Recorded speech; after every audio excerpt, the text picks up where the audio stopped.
We are back, and Dale Versteegen joins us now. He is with Walking Mountains. He's their adult programs coordinator, and you're going to simulate an avalanche for us today, so we can talk a little bit about avalanche education. Yeah, everyone's starting to go out and play in the snow and get out and explore, and it's important to understand that it is a very enjoyable environment to be in, but it can be risky, and so we need to be prepared and look after ourselves. And so we do have an avalanche simulator here today.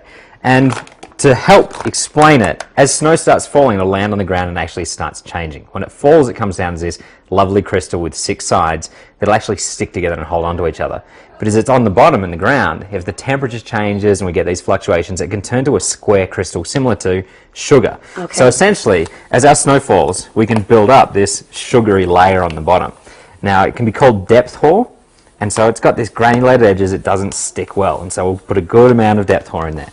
Okay. Now, keep in mind, in backcountry, we're not grooming that. It doesn't get packed down. So it just gets built up over the season, and the snowpack is going to change as the seasons changes.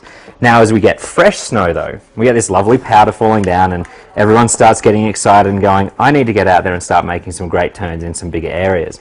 But this powder itself will settle down on top, and so it falls down, and then it's all lovely, looking fresh. It'll settle and pack down in some ways. Yeah, it looks perfect. Looks perfect. You're sitting there and you're going, I'm going to go and take a great run. And so we have some snowboarders with us today. Okay, we've got these little guys. All right, just place them? Place them anywhere. Okay. And so they can be sitting up on top of the mountain, looking down at a run they're about to drop into. They're thinking everything's great. But all of a sudden they haven't taken into consideration what is the angle, what weather's been going on, what is actually happening in under the snow. And so they sit there, and unfortunately they're sitting at about 35 to 40 degrees in angle. And that's the most dangerous angle, right? Which is the most dangerous. And if we actually pick up our slope meter... Okay, so we've got this. And we can sit it on the side. All right, sit on the side. And there we go. And we can start slowly bringing this up. And as we start getting towards 35 to 40 degrees, things will actually start to slide. You can already see some snow is falling off. As we come up, depending on the weight and the load, it'll fracture. There, oh my gosh, the clockwork. You can see here we've got the depth hoar exposed, the slab has come down. Unfortunately, one snowboard has ended up in a tree, somebody else has come down. But you'll notice we've got some buried rocks in here. Yep. They've actually acted as anchor points, so they've helped stabilize it. And we were right at 35 degrees when we actually had that slide. Yeah, it was pretty amazing. This little indicator was right at 35, and and you're going to slide, and a lot of that snow is going to slide with you, and you really want to make sure that if you do go, you've got the knowledge, the equipment, and a person that has the same. Yes. Now we do a basic snow introduction course, but if you're really looking at getting to the backcountry, look around and find an Avalanche 1 or Avalanche 2 course, and really take the time. And you'll get taught how to use beacons.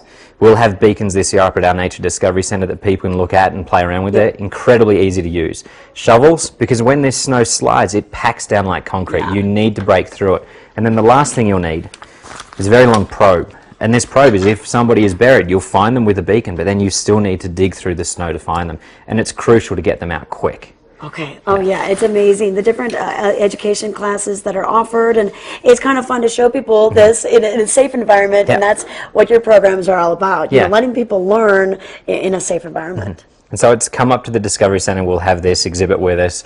You can ask us to run it again for you so you can see it live and actually test the crystals. Okay. Come out on our snowshoe tours and we'll actually dig a miniature pit and show you some of the different types there. Yeah, because when you dig the pit, you can really see the different layers. And you've got a chart here that talks about temperature and supersaturation.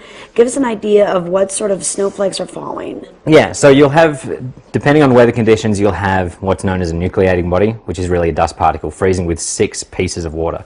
Now as it comes down, you'll have these lovely hands that'll hang on. Depending on the temperature though, it could come down as a square, it could come down as a cylinder, or it's going to change as it's through the snowpack with the temperature gradient itself in the snowpack. We could spend hours talking about snow crystals. Yeah, it's just amazing. And we've got the chart, we can bring it up for you, and it's pretty cool how you've got the needles, the hollow columns, sectored plates, the dendrites. Yeah, but when you're out there today on the slopes, stop off the side of the mountain and dig a small pit and just look at how it changes. If you have something like a credit card, slide it through the actual snowpack and you'll feel different layers. You'll feel these slabs or soft areas, and that's what you're looking for when you're looking at this avalanche risk is there a hard pack heavy snow that could slide on top of sugary crystals? Okay, well thanks Dale for coming in. For more information, walkingmountains.org, and make sure that you realize that they will be starting their snowshoe tours when Adventure Ridge opens on December 15th. We'll be right back.